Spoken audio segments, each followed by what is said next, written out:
costarica.com, la firma legal de prestigio. El derecho discutido como nunca antes. Bufete de Costa Rica, el podcast. El tema de hoy es Principio de no autoincriminación en Costa Rica. Comenzamos con un nuevo podcast. Suave un toque. Antes de arrancar, bienvenidos a Bufete de Costa Rica, el podcast donde desgranamos el derecho. Hoy con un tema que parece de película, pero es el pan de cada día en nuestros tribunales, el principio de no autoincriminación en Costa Rica. Antes de sumergirnos, este episodio comienza rindiendo un respetuoso reconocimiento al licenciado Larry Hans Arroyo Vargas, cuyo profundo análisis ha sido nuestra guía y el pilar de este podcast. Y para navegar estas aguas, tenemos el lujo de contar con Andrea, una voz que conoce el tema desde la academia y la trinchera del litigio. Bienvenida. Andrea, para poner la bola a rodar, vamos directo al corazón del asunto, los fundamentos normativos y filosóficos. Porque este derecho es mucho más que simplemente poder guardar silencio. Gracias, Flor. Es un placer estar aquí y tu pregunta es la clave de todo. Decir que solo guardar silencio es como decir que un iceberg es solo la punta que vemos. Este principio es la base sumergida, masiva, que le da sentido a todo. En su raíz no es una mera regla procesal, es una declaración sobre el valor de la persona frente al Estado. Es el sistema diciéndole al individuo, usted tiene una dignidad inquebrantable. Ni siquiera frente a la sospecha más grave vamos a degradarlo, a ser el instrumento de su propia condena. No es un objeto del cual se extrae una confesión, es un sujeto de derechos. Me interesa esa idea de la dignidad. ¿Cómo se traduce en la práctica? Significa que, para protegerla, el Estado renuncia a una herramienta clave para encontrar la verdad. No renuncia a encontrar la verdad, renuncia a encontrarla a cualquier precio. La traducción práctica es triple. Primero, protege la autonomía de la voluntad y la libertad de conciencia, asegurando que la decisión de hablar o callar sea tuya, libre de coacción. Segundo, es una barrera directa contra la tortura y los tratos inhumanos. Históricamente, este derecho nació para abolir la idea de que la confesión forzada es la reina de las pruebas. Y tercero, está íntimamente ligado a la presunción de inocencia. Si se te presume inocente, la carga de probar tu culpabilidad es 100% del Estado, por lo que sería un contrasentido que pudiera voltearse y decirte, hágame el favor y deme usted mismo la soga para colgarlo. Es un tema de coherencia y legitimidad del sistema entero. Eso que mencionas, Andrea, sobre la dignidad y la carga de la prueba es poderosísimo. Pero, ¿cómo se ancla esa filosofía en el andamiaje legal de Costa Rica? ¿Dónde está escrito ese mandato para que el Estado no pueda, como dices, pedirle a uno la soga para colgarlo? Directamente en el corazón de nuestro ordenamiento, Flor.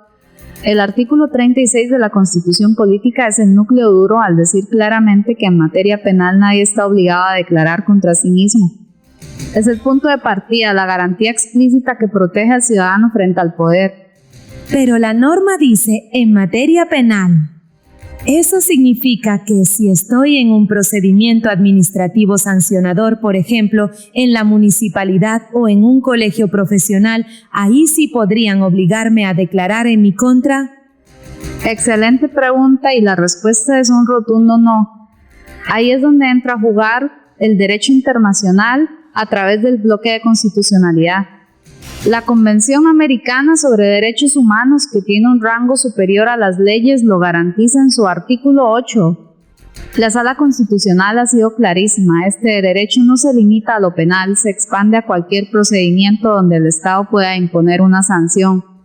Es una protección universal contra el poder punitivo del Estado, sin importar la etiqueta que le pongan. Entendido. Entonces, este derecho es muy amplio. Pero si volvemos a su hábitat natural, el proceso penal, ¿cuándo exactamente se enciende esta protección? Es cuando me sientan en un tribunal. Para nada, Flor, y esa es una garantía clave. Se activa mucho antes, desde el primer acto del procedimiento, desde el instante en que la autoridad te señala como posible autor, ya sea con una detención o una simple citación a declarar, dejas de ser un testigo y te conviertes en imputado. Y en ese momento, ¿qué cambia? ¿Cómo se materializa en la práctica ese derecho a no autoincriminarme? Cambia todo. La autoridad es obligada a advertirte que tienes derecho a guardar silencio, que ese silencio no se usará en tu contra y que tienes derecho a un abogado defensor. De hecho, la declaración formal es nula si no está tu abogado porque se concibe como un medio de defensa, no como una fuente de prueba para la acusación. Has quedado muy clara en el ámbito penal, Andrea. Pero antes mencionaste los procedimientos administrativos. ¿Cómo se aplica este derecho, por ejemplo, en un procedimiento disciplinario contra un funcionario público? Con la misma fuerza, Flor.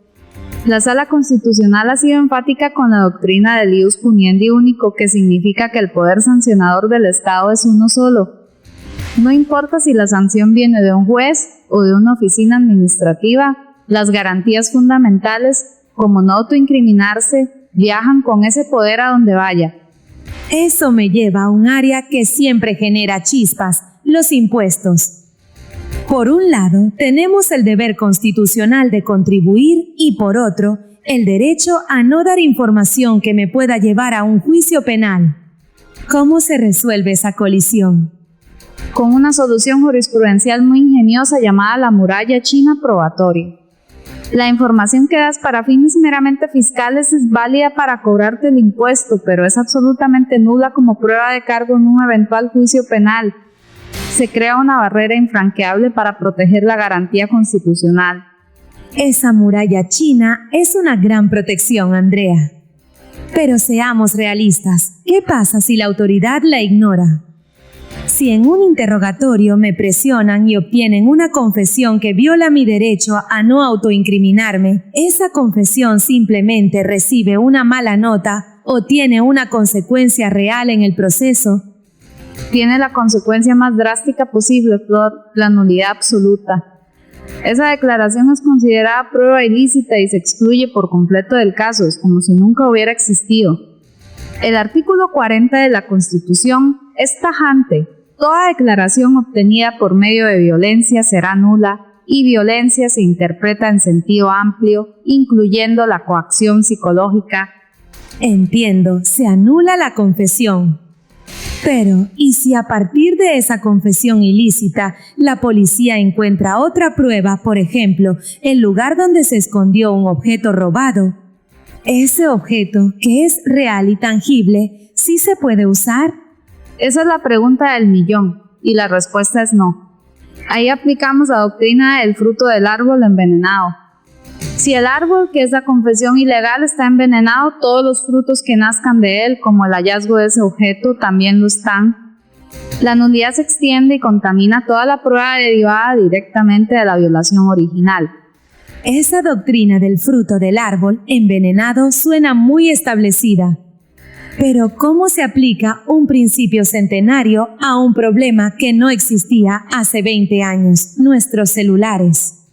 Si un juez me ordena desbloquear mi teléfono, ¿me está pidiendo que me autoincrimine? Ese es el debate más candente hoy, Flor. Y la jurisprudencia ha hecho una distinción crucial. No es lo mismo que te pidan la clave a que te pidan tu huella dactilar para desbloquearlo. Suena a un detalle técnico. ¿Por qué la diferencia si el resultado es el mismo y se accede a la información? Porque se distingue entre evidencia física y testimonial. Obligarte a poner tu huella es usar tu cuerpo como prueba física, como tomar una muestra de ADN. Pero obligarte a revelar tu clave es forzarte a exteriorizar un contenido de tu mente, un acto de declaración, y eso es exactamente lo que prohíbe el principio. Andrea, esta distinción tan fina entre la huella digital y la clave mental no sale de la nada.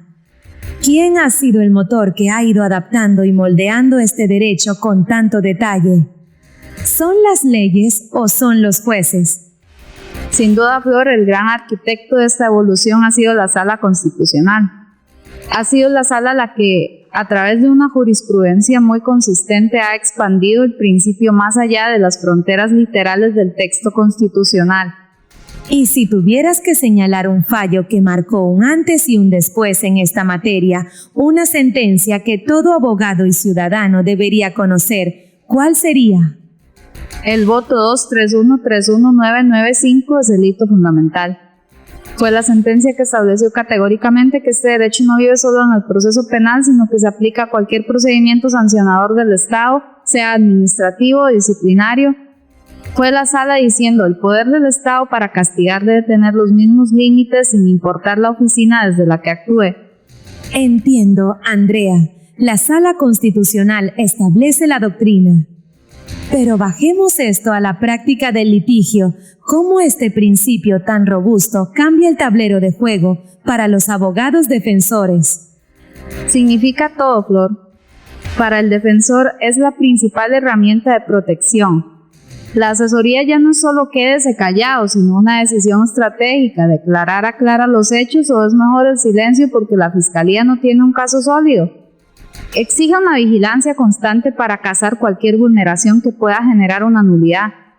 Lo veo desde la defensa. Pero, ¿y para la acusación? Para el Ministerio Público. ¿Este principio no es un obstáculo, una piedra en el zapato? Más que un obstáculo, es un catalizador de profesionalización. Obliga al fiscal a abandonar la dependencia de la confesión y a realizar investigaciones científicas y objetivas. Deben construir casos con pruebas independientes que no dependan de la colaboración del imputado. A largo plazo, esto eleva la calidad de la justicia.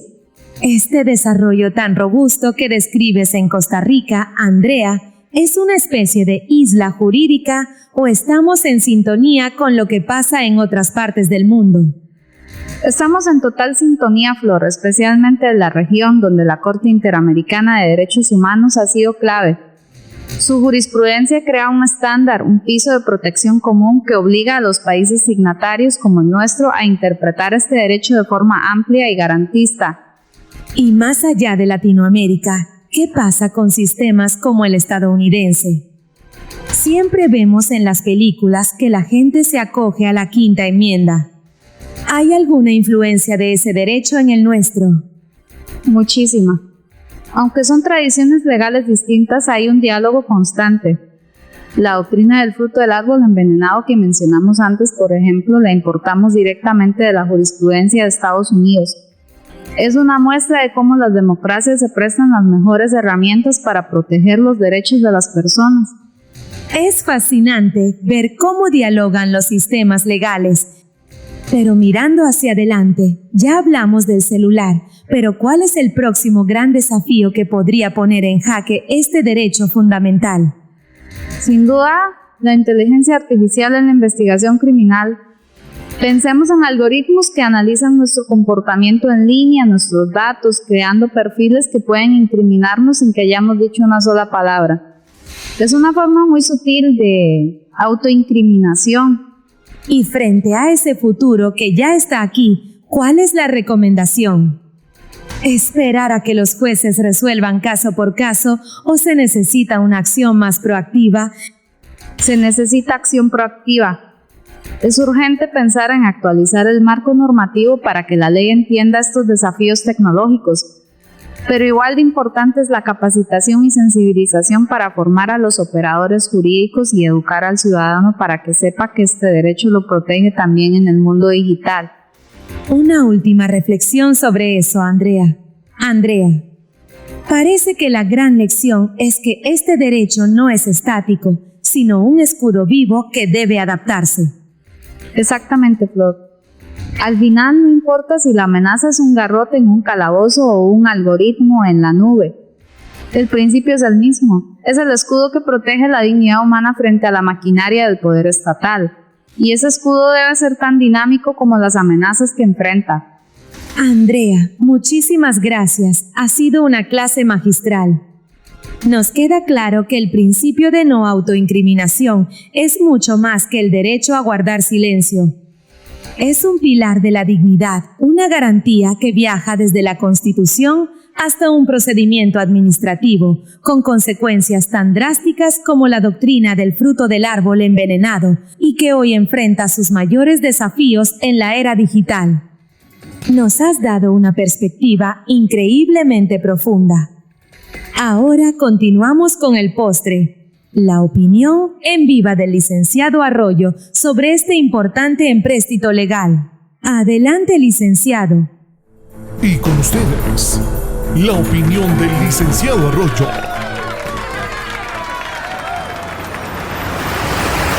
Se nos enseña que un proceso judicial busca la verdad y la justicia. Pero, ¿qué sucede cuando el proceso se convierte en una batalla contra uno mismo? La sociedad a menudo confunde el silencio con la culpa. Se nos presiona sutil y directamente a declarar, a explicar, a participar en nuestra propia condena bajo el disfraz de la colaboración. El principio de no autoincriminación es mucho más que una herramienta legal. Es un acto de soberanía personal. Es el derecho a trazar una línea y decirle al sistema, y más importante aún, a nosotros mismos: no seré el arquitecto de mi propia destrucción, porque antes de la justicia del Estado existe una justicia íntima personal, el perdón a uno mismo, y ese perdón es imposible si hemos sido coaccionados a convertirnos en el testigo estrella de nuestra propia caída. Usar el derecho a no declarar no es un ardid de culpables, es el primer paso para preservar la integridad psicológica, es permitirse la posibilidad de un futuro, sea cual sea el resultado legal. Es entender que para poder eventualmente perdonarse, primero uno debe protegerse. La Costa Rica que merecemos debe aspirar a un sistema de justicia que comprenda esta dimensión humana, una justicia que no necesite quebrar el espíritu del individuo para prevalecer. Por eso, cuando un ciudadano ejerce su derecho a no incriminarse, no está obstruyendo la justicia, está, en el más profundo de los sentidos, salvándose a sí mismo para poder algún día enfrentar la verdad, la suya, no la que le imponen.